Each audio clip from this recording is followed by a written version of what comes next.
So it's not perfect, but it's not geeking out anymore. So the screen that came in, if you can see this appearance here, when you touch, it leaves it in most places.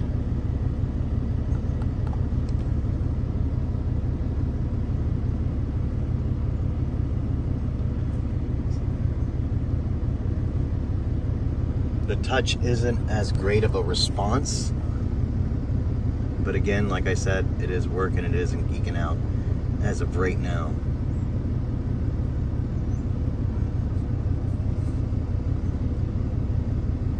I can still come in and, you know, control my lights, mirrors, wipers, etc.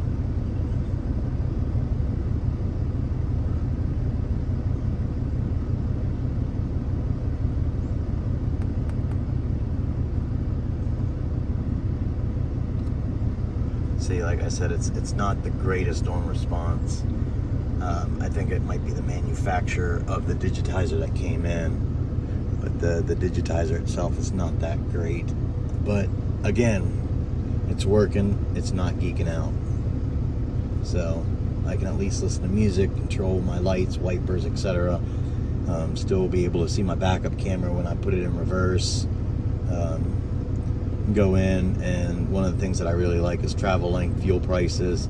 Go over to fuel type. I like to see diesel, and it tells me, you know, what the current price is for diesel and where it's at, because not all gas stations sell diesel, and that's one thing I like to know ahead of time, especially when I'm pulling, what places have it, so I can go into Google Earth or Google Maps, whichever, and see if I can get into this gas station with a camper behind me or whatever I'm towing. That's one of the great features that I like. Again, the touch, I got to touch it a couple times sometimes. There was a twice touch, single, single, single. So, I mean, is it perfect? No. Is it better than before with it geeking out? Yes. Is it better than factory? Absolutely not. But it is back in the truck, so I just got to put together the rest of the dash. So